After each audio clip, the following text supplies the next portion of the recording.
qui m'a plu, c'est la génération des plannings automatiques, la détection de présence. On a réussi à faire 38% d'économie d'énergie sur la saison de chauffe, donc entre le 15 septembre et le 15 mai. Quoi. Si un collègue hésiterait à adopter la solution ESOC, qu'est-ce que tu lui dirais, toi, pour le convaincre? Bah, je lui montrerai mes courbes de consommation. Déjà. C'est factuel. À toi l'honneur, Corentin. Corentin, déjà, merci d'être venu. Très très cool. C'est l'occasion de première fois qu'on se voit en plus. Ouais, Franchement. ça me fait plaisir aussi. Également. Est-ce que pour commencer, tu peux justement commencer par te présenter où tu travailles et un peu comment est organisée l'institution dans laquelle tu travailles? Donc Corentin, je suis manager de l'énergie au rectorat de région académique Nouvelle-Aquitaine. Donc un rectorat de région académique, c'est un service déconcentré d'éducation nationale. Et donc moi, mon poste, donc, c'est manager de l'énergie au service régional académique de la politique immobilière de l'État. Ok. Ça fait beaucoup Ce qu'on appelle d'acronymes, la tout ça. SRAPI. Exactement. Ok. Dans ce service-là, c'est le service qui gère tout le patrimoine immobilier des services déconcentrés. Et donc, à bien préciser que ça concerne que les bâtiments des agents de l'éducation nationale, Ok. hors bâti scolaire. Donc, nous, on s'occupe que de bâtiments de bureaux, de manière générale, du tertiaire, pour environ, sur la région Nouvelle-Aquitaine, c'est environ 3500 agents. Ok, super. Il me semble que tu m'avais dit qu'en gros, ton poste, il a été créé au niveau de toutes les régions et il a été créé depuis 3-4 ans, si je dis pas. Ouais, c'est ça. Alors, moi, je fais partie des derniers à être arrivés en mars 2024. Il me semble que la plupart sont arrivés plutôt en 2023. Et donc, dans chaque région académique, il y a eu un poste de management de l'énergie donc, qui a été créé donc, spécifiquement pour enfin, les missions principales du manager de l'énergie, c'est le suivi des fluides du périmètre immobilier qui est géré par le service. L'optimisation énergétique des systèmes qui sont en place dans les différents bâtiments. La sensibilisation aussi auprès des agents, donc pour essayer de faire des économies d'énergie sans investissement particulier, voilà, avec juste les usages, améliorer les usages dans chacun des bâtiments. Et accompagner aussi les exploitants, enfin les gestionnaires de sites à l'exploitation de leur site, donc optimiser les contrats de maintenance, ce qui est fait par les prestataires de services. Donc voilà, c'est un poste assez varié avec pas mal de choses, donc c'est plutôt intéressant. Ok, beaucoup de missions. C'est ça. Du coup, tu en as déjà un peu parlé, mais du coup, au niveau de votre parc immobilier, on va se concentrer sur ta région, du coup, Ouais. parce que tu dois mieux la connaître. Forcément, est-ce que tu peux juste repréciser peut-être le nombre de bâtiments en mètres carrés? Donc, alors, le parc, c'est 130 bâtiments environ, 72 000 mètres carrés. Il est découpé en deux parties, le parc. Il y a en gros les 25 plus gros bâtiments qui représentent à peu près 75% de la surface, un peu plus de 55 000 mètres carrés. Et donc, les 100 autres restants, c'est des petites implantations, parfois dans des bâtiments État, parfois dans de la location privée, et parfois dans des grands ensembles immobiliers État, mais où on est toute petite partie, et donc c'est pas nous qui sommes gestionnaires de sites. Ok, très clair. Et du coup, pour revenir à la création de ton poste, forcément, ça doit être associé à des enjeux énergétiques pour toi, que ce soit pour toi, au niveau du ministère, au niveau du rectorat. Est-ce que tu peux nous en parler un petit peu? Ouais. Déjà, est-ce que c'est les mêmes entre les objectifs, on va dire, au niveau national et vous, ce qui est déporté au niveau régional? Ouais, Pour faire un peu la synthèse de tous ces enjeux. bah, oui, c'est les mêmes. Les objectifs, ils viennent du national et après ils découlent vers nous en région. Les principaux, donc c'est le décret tertiaire avec les objectifs à -30, -40, -50, -60 à horizon 2050 pour les économies d'énergie sur les bâtiments. La directive énergétique européenne qui doit permettre de diminuer de 11,7% nos consommations en 2030 par rapport aux consommations de 2020. Donc ça fait à peu près 2% par an, un peu moins 1,9% par an de baisse. Et en plus, il y a une directive donc, française qui a été transposée depuis la directive européenne. Et donc l'État, il s'impose un objectif à fin 2026 à moins 25% de consommation par rapport à 2022. Donc du coup, c'est un objectif celui-là, c'est le plus compliqué à atteindre. Ok, très clair. Et tu as parlé de beaucoup de décrets. il y a un décret qui nous concerne aussi tous les deux, qui est le décret Bax. J'avais oublié. Le fameux décret Bax, on en parle tous les jours. C'est un décret aujourd'hui qui mène beaucoup de tes missions. J'entends par là que tu es beaucoup concerné par le décret Bax. Comment tu t'organises par rapport à ce décret? Déjà, quels sont les objectifs de ce décret et quelles sont du coup tes missions qui en découlent par rapport à ce décret? Du coup, oui, donc ça faisait pas c'était le 3e objectif principal, mais qui, pareil, découle en fait finalement du décret tertiaire et qui a été imposé, enfin qui a été, rédigé en tout cas pour permettre d'atteindre les objectifs du décret tertiaire. Donc, qui est le décret tertiaire, c'est un objectif de résultat et le décret bac, c'est plutôt un objectif de moyens. OK. Donc, pour y arriver et donc, dans mes activités, bah, ça s'est déroulé pareil avec un état initial, savoir comment on était équipé, sur nos bâtiments. Il y a 2 seuils d'objectifs, donc il y en avait un qui était à fin 2025 et un autre à fin 2027, en fonction de la puissance, installée dans les bâtiments et donc on a fait l'état des lieux, de savoir, lesquels étaient, concernés, lesquels, étaient déjà conformes ou non, et à partir de là, on a pu établir un plan d'investissement et faire des différents choix, sur les sites sur lesquels on priorisait la mise en conformité et ceux où peut-être ça attendait un peu plus longtemps parce que l'échéance était plus tard ou parce que d'autres projets sont prévus sur ces bâtiments-là, quoi. OK. Ouais, donc si je comprends bien dans la stratégie, dans un premier temps, il y avait vraiment toute, entre guillemets, une partie d'audit, d'analyse de l'existant et ensuite, une priorisation en fonction des enjeux de chaque bâtiment pour mettre en place les actions et du coup, en parlant d'actions, est-ce que tu as des exemples, d'actions que tu as menées, que tu as mis en place par le passé pour atteindre ces objectifs?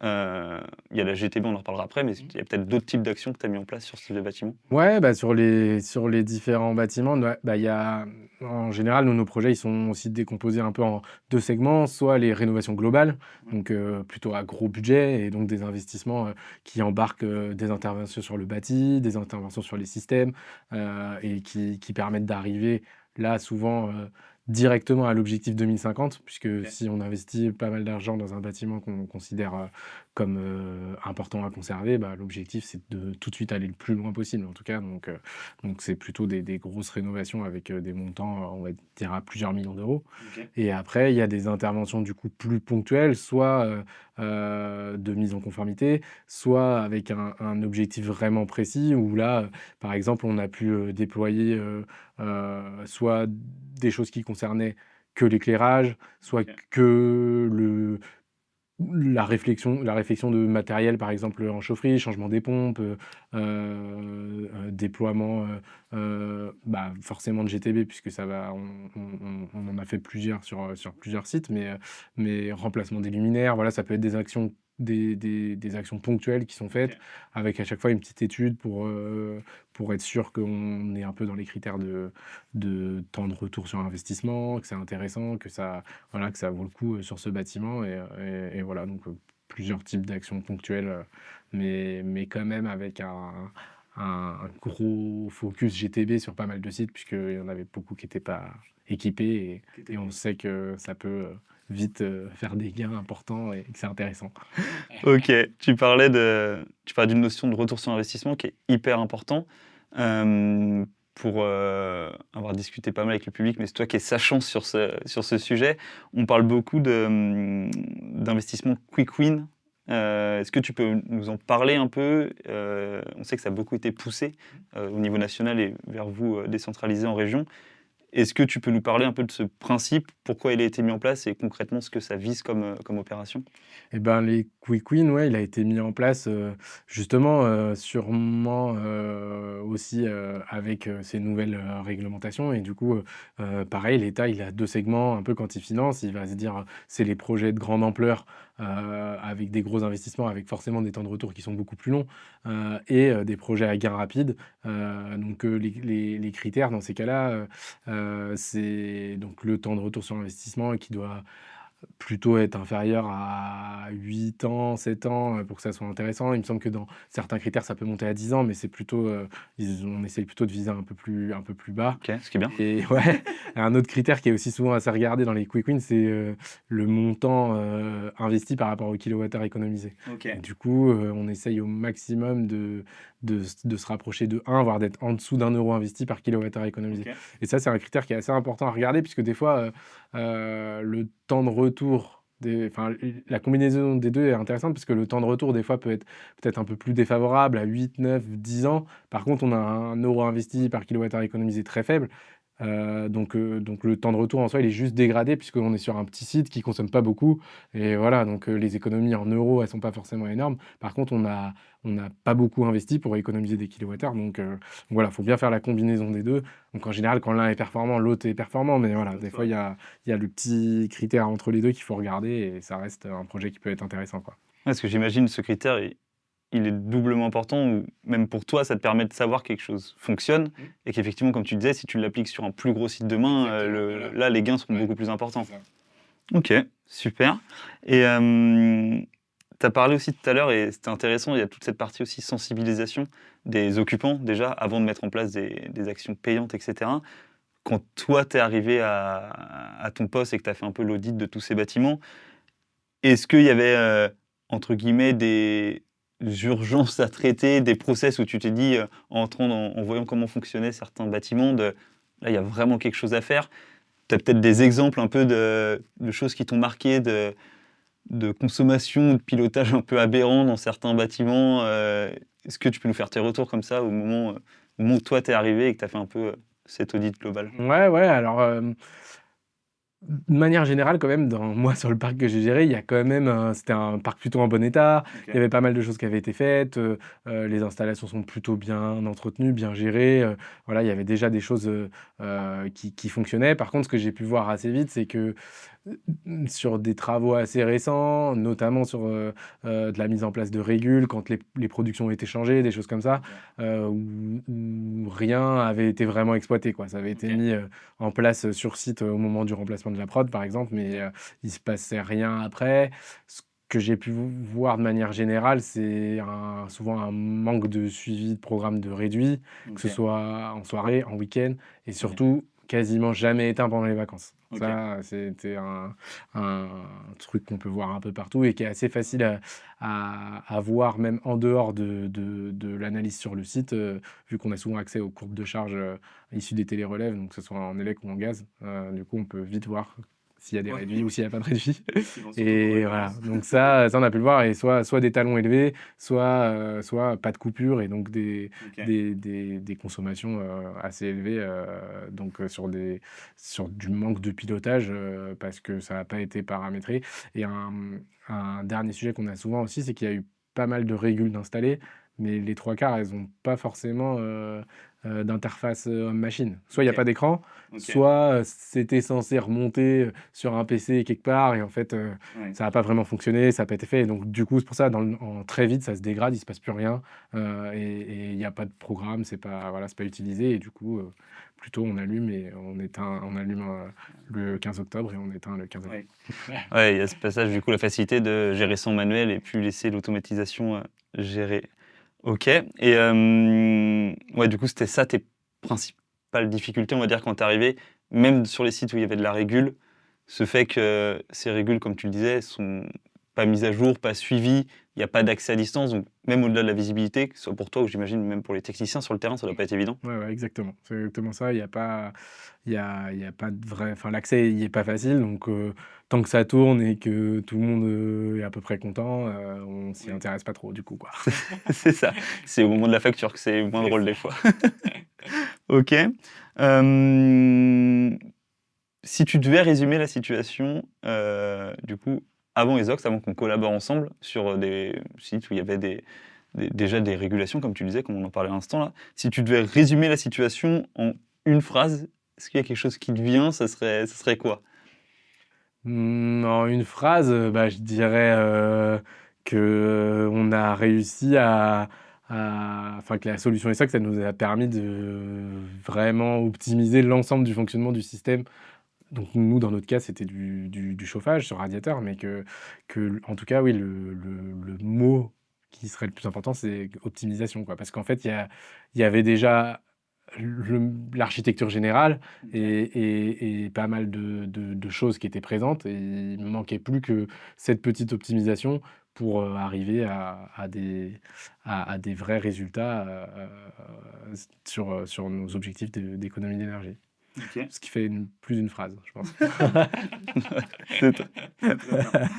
Et du coup, pour revenir du coup sur notre collaboration, est-ce que tu peux réexpliquer un peu comment tu as découvert Ezox, à quelle occasion et dans nos premiers échanges, même parce que au-delà de nos échanges, de ce que tu as pu voir peut-être sur LinkedIn, sur notre site internet, etc., qu'est-ce qui t'a plu, qu'est-ce qui t'a fait accrocher au système? Mmh.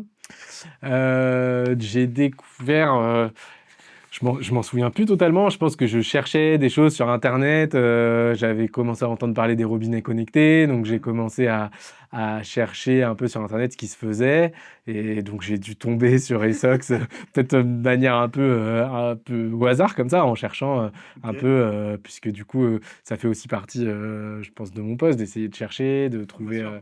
des nouvelles choses et puis en plus moi pour le coup ça m'intéresse donc voilà je cherchais ça et assez vite, du coup, je me suis rendu compte que c'était, assez intéressant. Donc ce qui m'a plu, c'est la génération des plannings, automatiques, la détection de présence et du coup, par rapport parfois à d'autres solutions, en tout cas dans ce que j'ai vu, sur le site, toute l'optimisation proposée, du coup, elle me permettait de me dire que OK, les économies d'énergie qui étaient annoncées, elles pouvaient être cohérentes en tout cas. Ok. Parce que, ce qui est pas toujours le cas. Des fois, on voit des économies annoncées pour des choses qui ont l'air, plutôt basiques et qui, à mon avis, arriveront pas à ce niveau-là et en tout cas, c'était assez vite dans mon état, enfin, de mes bâtiments ou en tout cas, comme j'ai dit tout à l'heure, des bâtiments pas très bien pilotés, bah, je me suis dit: «Oui, OK, c'est sûr qu'avec tout ça, on va forcément, assez vite baisser nos consommations» et donc ça m'a plu et le deuxième point qui était assez important, c'est on nous pousse à faire des marchés innovants.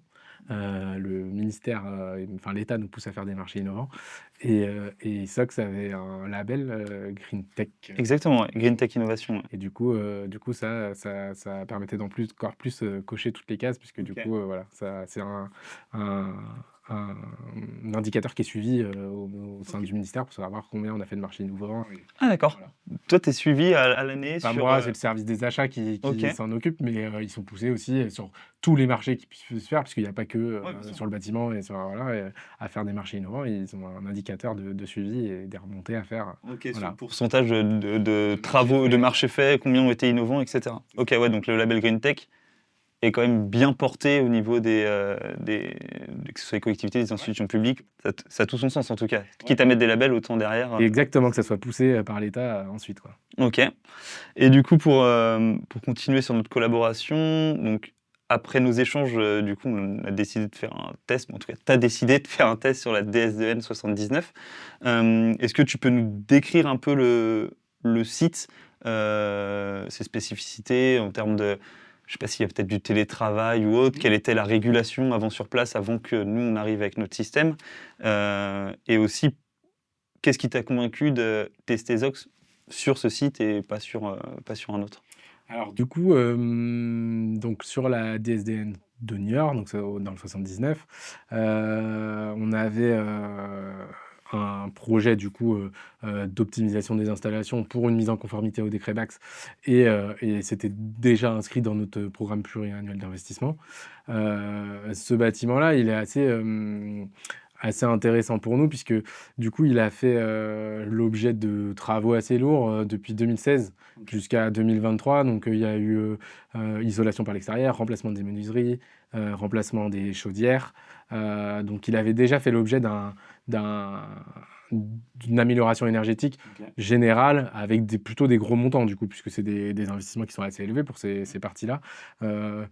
Pour, avoir un ordre d'idée, cette partie-là, sur les 7 ans à peu près d'investissement, on a réussi à faire, entre 25 et 30 d'économie d'énergie. OK. Juste non, mais du coup, avant qu'on arrive, il y avait déjà 25-30%. Ça, c'est par rapport à l'année de référence du décret tertiaire. Ouais. Donc, je sais plus, je crois que ça elle doit être en 2013, l'année de référence. Et donc, OK. là, on avait fait à peu près 25% avec ces investissements-là. Donc, qui sont plutôt de l'ordre au total de. Il y a des travaux induits dedans, mais il y avait à peu près 2 millions d'euros qui avaient été investis au total. Et donc, ce bâtiment, il a été ciblé justement, puisque, en gros, on était arrivé un peu au bout des travaux d'amélioration de la performance énergétique qu'on pouvait faire. On a enfin sur le bâti et sur la baisse des besoins, on était un peu arrivé au bout. Le confort aussi avait été amélioré dans le site pour les agents puisque, bah, l'isolation par l'extérieur, les fenêtres et tout ça, ça apporte quand même un confort non négligeable pour les agents et donc du coup, on s'est dit: «Ah bah, là, c'est vraiment un site, idéal pour travailler l'optimisation énergétique, la régulation de nos systèmes. Maintenant qu'on a une prod neuve, des chaudières à condensation toutes neuves, ben voilà, c'est ici qu'on va se lancer, pour tester ce genre de système, parce que du coup, on aura fait vraiment un processus global depuis 2016. On aura commencé par baisser nos besoins et après on va optimiser l'utilisation de notre site une fois, qu'on aura des besoins qui seront, réduits au minimum, en tout cas de ce qu'on peut faire et ensuite du coup,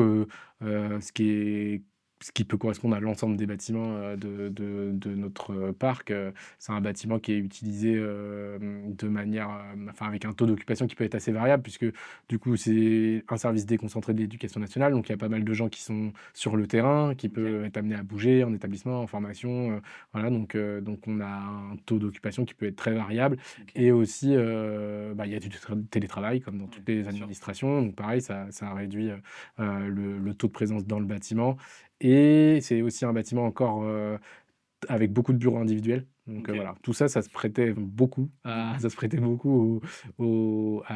l'installation du système de ESOX. OK, top. Effectivement, sur le papier, il y avait tout pour faire Exactement. tout qui était réuni pour faire un bon POC, C'est pour ça. commencer.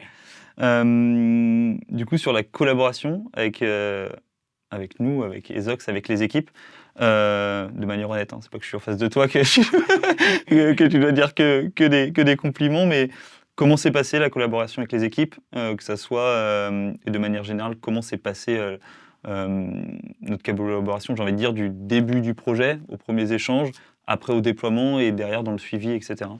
Bah, c'était super. On a, d'abord échangé tous les 2, donc ça, c'était hyper agréable parce qu'on a pu assez vite, constituer une enveloppe, pour, l'investissement. Donc pour les services de l'État comme nous, c'est important d'avoir une enveloppe en amont pour pouvoir, budgéter, les travaux, souvent l'année d'après ou sur une période un peu plus longue après avoir eu un 1er chiffrage.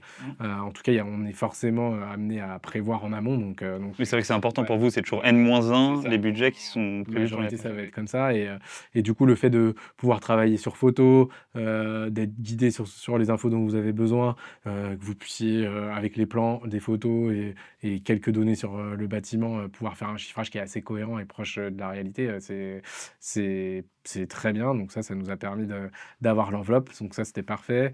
Ensuite, sur les travaux, bah, le positif, c'est que, bah, l'enveloppe, a pas bougé, donc ça veut dire que c'était bien. On avait bien travaillé en C'est pas une amont, estimation donc dans le vent, c'est bien. ça prouvait que c'était bien. On a réussi à tout faire, nous dans notre fonctionnement, on n'avait pas l'habitude de fonctionner, avec personne en face de nous Non, bien sur le sûr. site, que ce soit pendant les travaux, en réception, de pas avoir de réunion de chantier. C'est un peu un fonctionnement qui est assez différent, de nos fonctionnements habituels en maîtrise d'ouvrage public. Mais il me semble qu'il y a des Ouais. nouveautés, Exactement. Bah, pour clarifier ce que tu dis aussi, c'est qu'effectivement, au moment de la collaboration sur ce premier site, comme tu le disais, toute l'étude était faite à distance, en tout cas, pour, dans ton cas. Et ensuite, toute la partie travaux, comme tous nos chantiers sont assurés par des sous-traitants. Et c'est vrai que du coup, le seul contact sur site physique avec le sous-traitant et on va dire que un des points forts aussi de la plateforme, c'est comme nous, à distance, on peut savoir si tout est bien déployé, tout est fonctionnel. Effectivement, en tout cas à l'époque, on jugeait en fonction de la complexité des bâtiments, pas forcément nécessaire d'aller sur site et d'avoir une réception qui était OK. Mais effectivement, c'est pas, on va dire, dans les mœurs de ce qu'on peut retrouver. On en avait discuté ensemble. Et c'est bien aussi d'avoir le type de retour que tu nous as fait parce que ouais, t'as pas eu encore l'occasion de le constater, mais ça change de notre côté. Effectivement, maintenant, que ça soit sur la visite, que ça soit surtout sur on va dire, les pré-réceptions et le suivi de chantier, on se déplace beaucoup plus qu'avant, effectivement. Mais c'est pour ça que c'est important qu'on en discute ouais, parce bah, que c'est ce type de retour qui ouais. nous fait aussi évoluer de notre côté. Donc, Bah, C'est très bien. en tout cas, ouais, c'était peut-être le seul truc qui nous a dans nos fonctionnements habituels, nous a fait, nous on a trouvé ça un peu différent de ce qu'on pouvait faire d'habitude, mais ça a pas empêché de tout déployer, que ça fonctionne bien, et après l'après travaux aussi était super, avec le fonctionnement, avec, bah, là, moi, dans mon cas avec Paul, je sais plus le nom du poste, mais L'équipe réussite client. voilà, avec l'équipe réussite client, on a un interlocuteur, c'est assez simple, c'est hyper réactif, je peux poser des questions sur des choses que j'ai pas compris, sur comment régler, mon système, sur quand il y a des mises à jour. Voilà, donc ça c'était top aussi sur, là, le suivi, sur ces premiers mois là, c'était vraiment, vraiment top super.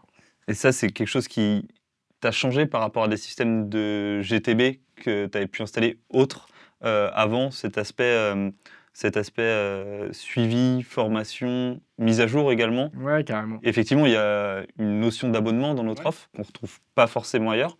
Mais du coup, c'est intéressant d'avoir ton retour, sur, au final, cet abonnement. Est-ce que tu tu vois réellement la plus-value aujourd'hui par rapport à d'autres systèmes, qui proposent pas d'abonnement et du coup Ouais, moins de tout à suivi? fait, on a, bah, en fait, je pense que il y a 2 visions. Au départ, on peut se dire: «Ah, il y a un abonnement obligatoire, c'est par rapport à d'autres solutions, c'est pas bien, on est obligé de s'abonner». En fait, de toute façon, si on veut que ça fonctionne, il faut qu'il y ait un suivi, sur place. Donc finalement, plus j'avance et plus en ayant installé d'autres systèmes autre part, plus je me dis que finalement que l'abonnement soit obligatoire dès le départ et qu'il y ait après une vraie prestation en face aussi, bah, c'est mieux parce qu'en fait, on est obligé de le prendre, mais au moins on a un suivi et on a quelqu'un donc du coup, on sait ce qu'on fait. Alors que sur d'autres sites où on n'a pas d'abonnement, on n'a pas forcément de maintenance réelle, puisque le prestataire CVC, il va pas faire d'intégration et de code ou de choses comme ça. Donc, il va pouvoir entretenir peut-être un capteur, un actionneur, mais pas après rentrer, dans le système en soi. Et du coup, dès qu'on a quelque chose qui va pas, et ben, c'est beaucoup plus compliqué. Donc, non, le fonctionnement comme ça et le service en plus qui est rendu en face, est vraiment parfait. OK. Bah, top alors. Pour revenir sur la DS2N, est-ce qu'on peut refaire un point rapide sur du coup les équipements précisément qu'on pilote sur le site à travers, la GTB? On est surtout sur la partie chauffage sur ce site? Du coup, bah, c'est un site plutôt simple du coup. Il y a 2 chaudières, de moyenne puissance, je sais plus, je crois que ça doit être des chaudières de 70 kg chacune. 4 réseaux, un réseau nord, un réseau sud et un réseau rez-de-chaussée, un réseau dernier étage, qui venait parce qu'il y avait des logements de fonction avant rez-de-chaussée et au dernier étage. Et ensuite donc, du coup là, on a déployé la solution complète, donc, le pilotage, en chaufferie, donc, avec, le pilotage des chaudières, des pompes, des vannes, 3 voies, et puis les têtes, sur 90 des radiateurs, je pense. On a laissé les radiateurs de circulation, surtout dans un souci de faire tourner les boucles pour les pompes, pour pas qu'elles descendent à 10 minutes, puisqu'on n'avait pas de bipasse, en chaufferie. Donc on a laissé les radiateurs de circulation et donc voilà, on pilote l'ensemble, avec le système ESSOX, tout est piloté, donc avec les plannings prédictifs, avec, la détection de présence et puis après, tout le fonctionnement en chaufferie qui vient prendre toutes ces infos pour piloter, la production et la distribution, de chaleur. OK. Et du coup, je rebondis sur ce que tu disais tout à l'heure sur les difficultés, rencontrées qui étaient notamment liées, comme tu le disais, le fait que les personnes sont sur le terrain aussi, donc pas toujours dans leur bureau, les périodes de vacances où avant c'était vous vous rendiez, on va dire, après coup que tout avait été resté allumé. Est-ce que déjà la solution exacte a permis de résoudre ces problèmes? Ouais. Et si ça l'a fait, est-ce que ça l'a fait de manière, entre guillemets, est-ce que assez simple? Comment toi tu l'as perçu en tout cas de ton côté? Ouais, ouais, c'était vraiment simple. Il y a eu des effets immédiats. Donc, si on remet, dans le calendrier, on a à peu près fini en septembre. Puisque dès mi-septembre, pour tester, on avait lancé la mi-saison. Donc ça, c'est aussi, d'ailleurs un petit point qui est important, c'est que, une fois qu'on a fait l'analyse globale sur l'année de nos économies d'énergie, on se rend compte que, par exemple, ce mode, il est assez intéressant. Il va permettre d'apporter un peu de confort aux agents, à ce qu'on a démarré à mi-septembre, ce qu'on ferait jamais normalement, sans, engendrer vraiment beaucoup de conso. Donc du coup, ça permettait de chauffer un peu le matin, et d'apporter un peu plus de confort avec du coup des consommations maîtrisées. Donc ce mode-là, par exemple, il a permis de plutôt d'étendre. Là, ils ont coupé bah, juste avant, la canicule là de de mi-mai, ouais, je pense qu'après après le week-end de l'Ascension, je crois qu'ils ont coupé, ou avant, parce qu'il faisait déjà chaud là. Ouais, il faisait déjà chaud, donc et Coupé dans mes vers souvenirs, mi-mai, ils ont coupé avant, ouais, vers début mai. mi-mai, ils ont dû couper. Et donc, depuis le 15 mars, on était déjà en mode mi-saison. Ok. Donc, et voilà, donc on a un peu allongé la période de chauffe. Ouais. Mais donc après, donc très vite, avec le pilotage des têtes et de la chaufferie, on a rentré dès la livraison, en présence du mainteneur et du gestionnaire de site, les dates de vacances. Et du coup, bah, le mois de décembre, on a fait moins 50% d'économie d'énergie par rapport à notre année 2024. Je précise que les autres économies d'énergie qu'on annonce, elles sont toujours par rapport à 2024, corrigées du climat. Et on a pris 2024 parce que les chaudières, elles ont été changées en 2023. Donc, pour que ça soit représentatif, ce sera 2024. Parce que c'est important, tu parlais tout à l'heure déjà de 25-30% d'économie d'énergie réalisée. On en reparlera après sur les résultats, etc. Mais du coup, c'est important d'avoir pris à partir de 2024 pour déjà enlever toutes ces économies qui avaient déjà été réalisées et vraiment se concentrer sur ce qui a permis de faire purement le système. Donc déjà, ça a pu faire moins 50% en décembre. Ce qui est intéressant quand on est manager de l'énergie comme moi, quand on suit les graphes avec les consos mensuels de gaz, et ben, c'est assez intéressant, c'est qu'on a un mois de décembre qui est moins fort que les mois de janvier ou qu'un mois de novembre. Donc si vous suivez pas mal de sites pas forcément pilotés, hein, le mois de décembre, ça sera le pic ou le mois de janvier. Et sauf qu'en fait, quand on ferme pendant 10 jours, bah, c'est normal que ça soit plus un pic. Et du coup, ça change les formes de courbes de suivi énergétique et on se rend compte que ça a un vrai effet. Donc c'est assez intéressant à voir et les profils du coup de consommation changent avec un bon pilotage. Donc ouais, moins 50% en décembre et après, de manière générale, on a réussi à faire 38% d'économie d'énergie sur la saison de chauffe, donc entre le 15 septembre et le 15 mai, quoi, en gros, un peu moins. Ok. Donc 38% d'économie d'énergie. Et c'est pour ça que tout à l'heure, j'avais parlé des 2 millions d'euros investis qui avaient amené à peu près 25% d'économie d'énergie. Là, voilà, on a investi au total 60 000 euros dans le projet. On a fait 38% d'économie d'énergie. Et donc, on est vraiment dans la partie quick win qu'on recherchait. On parlait, je crois qu'on en a parlé ensemble, mais ce fameux ratio kilowattheure, euros dépensés, kilowattheure économisé. Et là, Il me on est semble pile qu'on poil à était, 1, on était 0,97, 0,98, voilà, parce qu'on va être à un peu plus de 60 mégawattheures économisés sur l'année, donc on est pile poil dans les objectifs, sachant qu'on s'était fixé 35% d'économie et qu'à la fin, on est à 38, donc on est même au-dessus de nos que du objectifs. positif. Pour revenir, effectivement, juste revenir rapidement sur ce mi-saison que tu évoquais, juste pour repréciser peut-être comment ça fonctionne. Donc il y a un mode été, mode hiver, comme partout. Et ce fameux mode mi-saison, effectivement, en fonction de la température extérieure, bah, soit passer en hiver, soit passer en été. Exactement. Ça aussi, est-ce que le fait que cette automatisation, que ce soit pour toi, mais également les mainteneurs sur site, est-ce que pour eux, ça leur facilite la tâche au quotidien aussi? Ouais, ouais, c'est sûr, puisque le mainteneur, il a un peu 2 objectifs. Il a, que ça fonctionne correctement. Si ça se passe bien avec lui, il a aussi, envie, d'optimiser l'installation pour qu'on consomme le moins possible.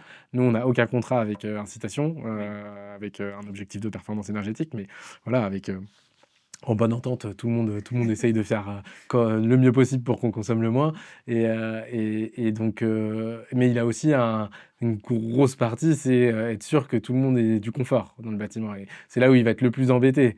Donc c'est pour ça, ce qu'on disait tout à l'heure, c'est que parfois on a des systèmes pas vraiment régulés parce que de toute façon, ça apporte le chauffage, ça fonctionne, donc personne n'est embêté et voilà, on va avoir tendance à laisser comme ça. Là, avec des systèmes donc qui fonctionnent bien, qui sont faciles à paramétrer, à suivre, et ben, on arrive à faire des optimisations, à baisser nos consos, tout en conservant un confort assez important pour les agents, enfin un confort, le confort nécessaire pour les agents. Et justement, tu parles de confort des agents. C'est quand même un point qui est, même dès le début dans nos échanges, c'est quelque chose qui était hyper important. Surtout comme tu le disais avant, il y a pas réellement de régulation, donc maîtriser la température dans chaque bureau, c'était compliqué, voire impossible.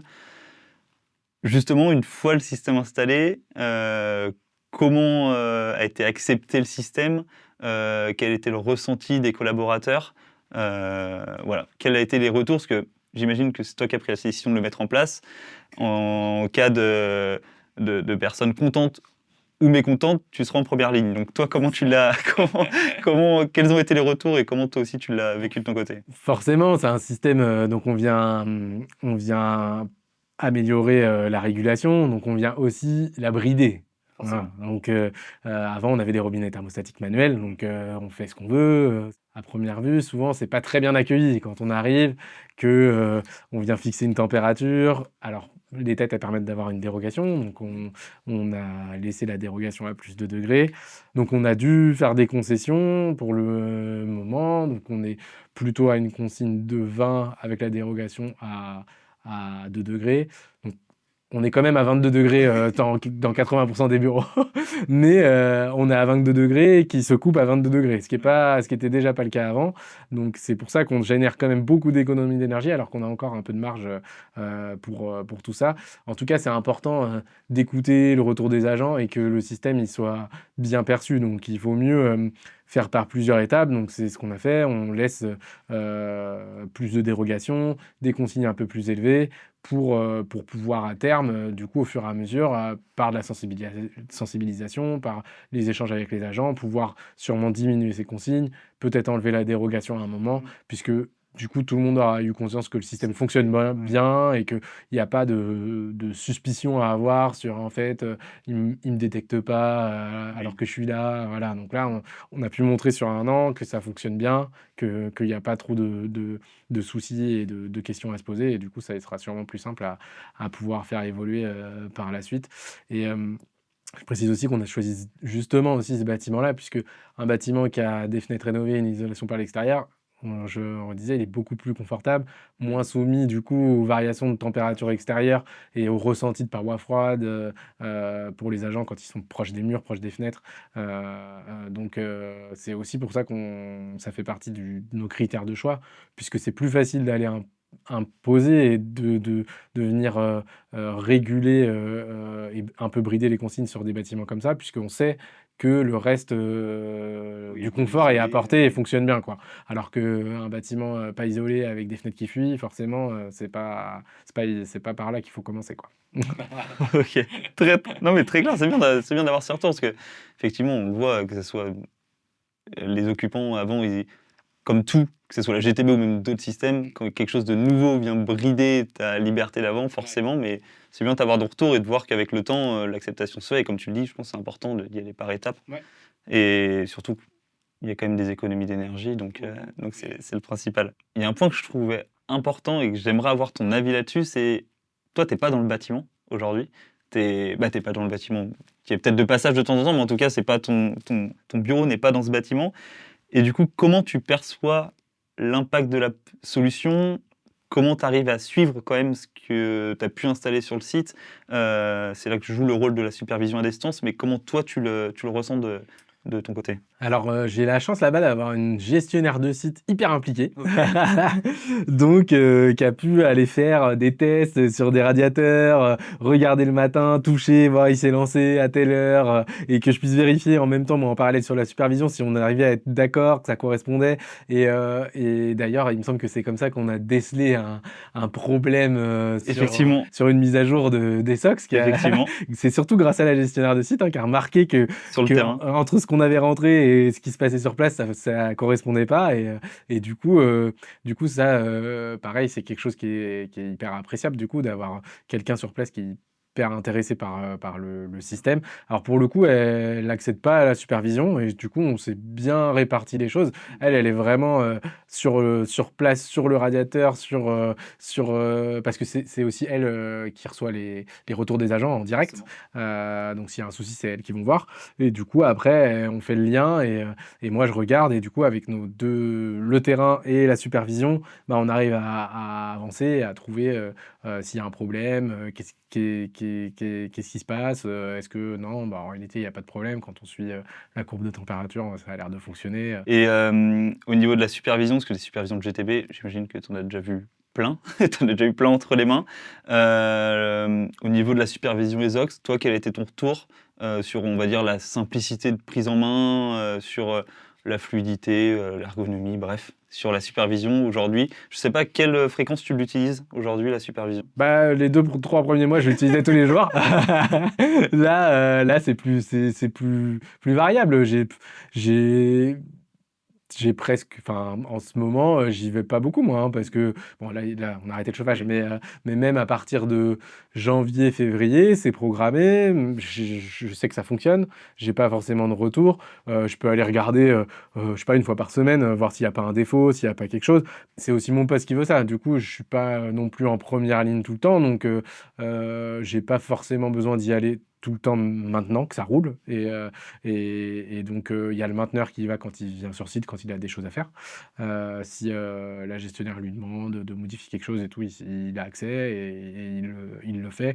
Pareil, quand il y a eu des pannes, je sais pas, il y a pu avoir, je sais pas, un défaut sur une pompe ou une chose comme ça, il a pu regarder avant de se déplacer. OK. Donc c'était parfait et niveau Parce que le mainteneur a excuse-moi, je te coupe, mais le mainteneur a accès à la ouais, supervision. il a accès à la supervision. Vu qu'en plus c'est, bah, un accès cloud, du coup, c'est assez Mmh. facile pour lui d'avoir accès. Il peut accéder n'importe quand, heu, sur le cloud, donc c'est OK. assez facile et après ergonomie et tout ça, c'est hyper bien, c'est hyper facile à lire. Il y a aussi, ce qui n'arrive jamais dans une supervision quasiment, mais qu'il y ait une notice, sur certains trucs qui soient direct accessibles depuis la supervision, ça c'est trop bien parce que ça permet de se rappeler le code couleur, le truc, enfin il y a jamais ça sinon.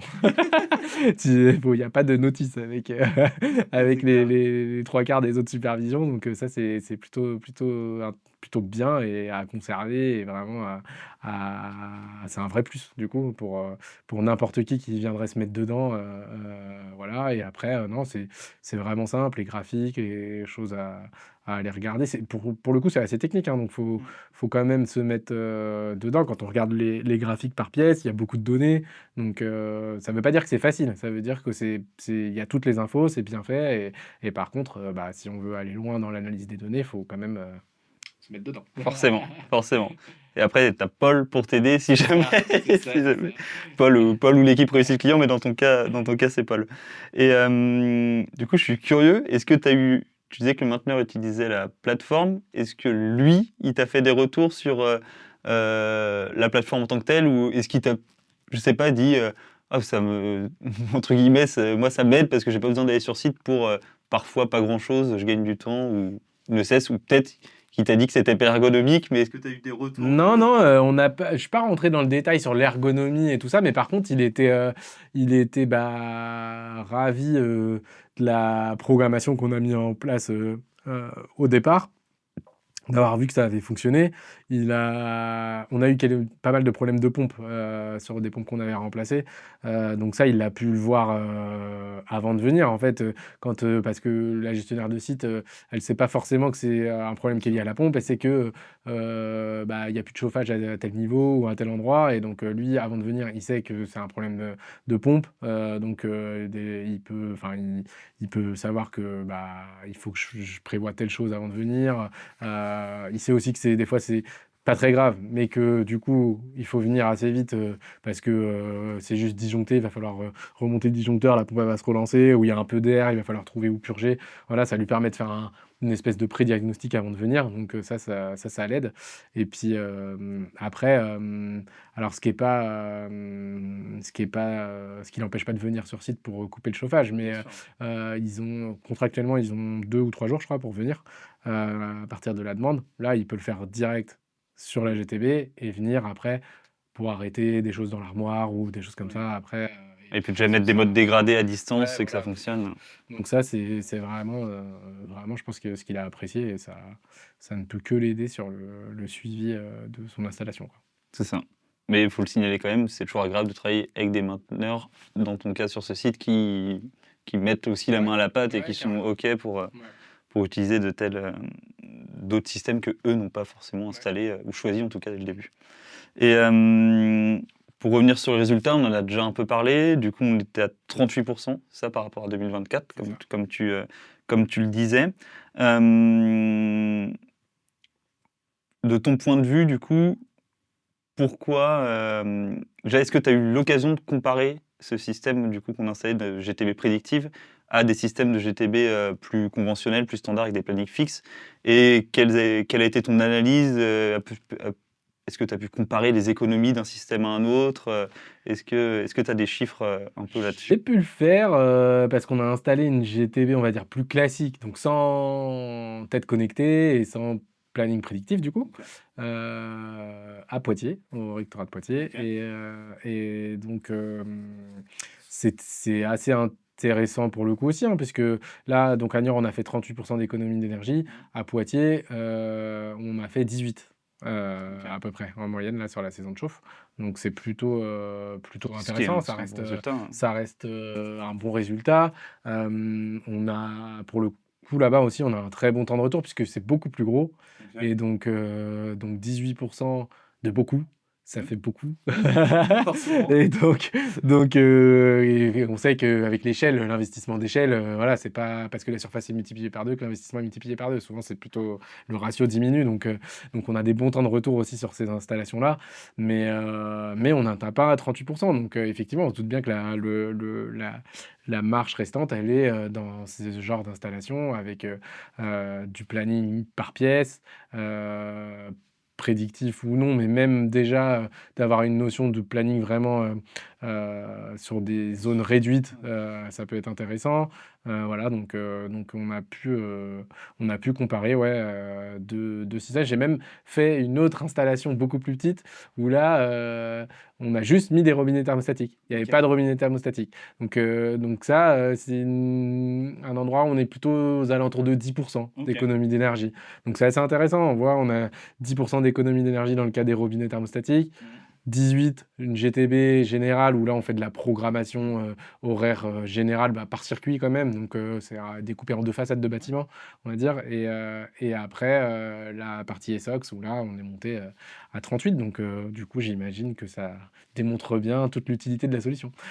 Ouais, c'est ça. Et en plus, comme on avait discuté, ce qui est intéressant aussi, c'est de sur ce site, en tout cas, ce que je trouve parlant, parce qu'on a toujours le biais quand on descend un site à 19 degrés. Avant, il n'y avait pas de régulation. Passer 26 à 19, automatiquement, les économies sont élevées. Ouais. Là, on se rend compte, je sais pas ce que tu en penses, mais que c'est quand même les économies viennent beaucoup du fait de ce pilotage à la pièce, ce pilotage prédictif, parce que comme tu le sais, globalement, on est encore à 22 degrés dans le site et on arrive quand même à atteindre ce Ouais, je type pense de que le chiffre. niveau de chauffage, de température à l'intérieur du site n'a pas changé. OK. Avec, OK. Ah oui, carrément. avec le fait de pouvoir déroger à 22, je OK. pense qu'ils sont très proches de comment ils se chauffaient avant. OK. À peu près, Ah, c'est avec intéressant, plutôt ça. des têtes thermostatiques à 4 Oui. ou voilà. Donc, à mon avis, on a gardé le même niveau de température. OK. Et après, pour l'instant, on fait que du pilotage qui est lié à la présence, au planning et tout ça. Donc, on sait qu'on a encore de la marge sur le site pour aller chercher encore d'autres économies d'énergie l'année prochaine pour faire aussi bien, voire mieux. Bravo. Bien Voire sûr. plus la prochaine année. On l'espère. Et du coup, sur la solution ESOX, je sais que tu as déjà parlé notamment avec Baptiste, qui est le CTO, sur des possibles évolutions, ou en tout cas, vous avez fait quelques réunions comme une petite sorte de groupe de travail pour les prochaines évolutions. Est-ce que tu as apprécié du coup le fait, entre guillemets, qu'on vienne te questionner dans... Parce que là, nous, c'est aussi un des points forts, on va dire, d'ESOX, c'est que tous les ans, il est mis à jour avec de nouvelles fonctionnalités. Est-ce que tu as apprécié le fait qu'on t'inclut justement dès le début dans cette réflexion, nouvelles fonctionnalités, nouvelles pages, pour avoir ton retour, savoir ce que toi tu aurais besoin, et du coup nous aider à construire, on va dire, les prochaines fonctionnalités du système? Ouais, bah, carrément, c'était intéressant parce qu'en plus, du coup, on discute plutôt entre. Alors, je sais pas si je peux m'appeler spécialiste, mais on discute du coup entre nous sur nos besoins, comment nous on fonctionne, comment nous on suit nos bâtiments, voilà. Et donc, ouais, non, c'était intéressant. Et puis, du coup, on se sent plus partie prenante dans le projet en plus. Donc d'avoir installé quelque chose et après de pouvoir échanger avec le fournisseur de la solution et sur le suivi et sur la suite, du coup, c'est toujours sympa et ça permet de sentir ouais, qu'on est dans... C'est un projet commun, quoi, qu'on est Ouais, tous, c'est ça. tous ensemble. Non, et puis même nous, je sais, là, je vais parler à la place de Baptiste et des équipes, mais toujours intéressant d'avoir le retour client, d'être vraiment dans un... Comme on dit, à partir du moment où on installe un système, on est vraiment derrière, notamment avec cette notion d'abonnement, on est vraiment dans une relation de collaboration Ouais. gagnant-gagnant, Ouais. et du coup, tout intérêt à prendre tes retours Ouais. pour avancer efficacement. Et justement, je trouve intéressant, tu as notamment dit tout à l'heure dans l'interview qu'effectivement, il y a un bug qui avait été détecté sur la plateforme. Du coup, toi, quel a été ton ressenti par rapport à ce bug, entre guillemets, entre le moment où j'entends parler, entre le moment où on l'a détecté et on va dire un peu la réactivité derrière des équipes, comment ils ont été à l'écoute, et justement, quel est l'intérêt de toutes ces mises à jour qui fait que derrière, on peut être réactif et mettre à jour à distance le système? Bah non, mais c'était hyper, intéressant parce que du coup, moi j'ai exposé, le problème qu'on rencontrait. On a d'abord échangé, et tout le monde a un peu cherché, de se dire: «Ah bah, c'est bizarre effectivement, pourquoi il y a ce problème-là?» Et donc bah, ça a été assez vite corrigé. La solution, il a fallu que vous fassiez un peu de développement, je crois, donc mais en tout cas, moi on m'a tenu au courant. On m'a dit: «Ah oui, bah, une fois qu'on a trouvé la solution», puis on n'était pas peu fiers avec ma collègue gestionnaire d'avoir trouvé un bug qui soit La petite fierté. corrigé grâce à nous. Et donc c'était voilà, et on m'a tenu au courant et assez vite, ça a été corrigé assez vite. Donc bah, vu que je suis au courant et que je sais qu'il va y avoir quelque chose, du coup, je peux rassurer les gens sur place et on sait que voilà. Puis de toute façon, il y avait toujours la possibilité de forcer un peu les choses, donc il n'y avait pas de problème particulier. Ok, bah, top. Bah, on a bien avancé, mais pour revenir un peu, pour terminer un peu sur du coup ton ressenti par rapport à la solution ESOC, si demain tu devais la conseiller à un collègue, ou si un collègue hésiterait à adopter la solution ESOC, qu'est-ce que tu lui dirais, toi, bah, pour le convaincre? Bah, je lui montrerai mes courbes de consommation. Déjà. C'est factuel. Déjà, regarde. Après non, je lui dirais, bah, que c'est quelque chose, enfin, en réalité, c'est vraiment quelque chose d'assez simple à mettre en place. En travaux, c'est une solution qui est clé en main, donc c'est pour, un côté maître d'ouvrage, c'est assez simple, à gérer sur site. Même en travaux en site occupé, c'est rapide, c'est pas gênant, pas bruyant, pas voilà.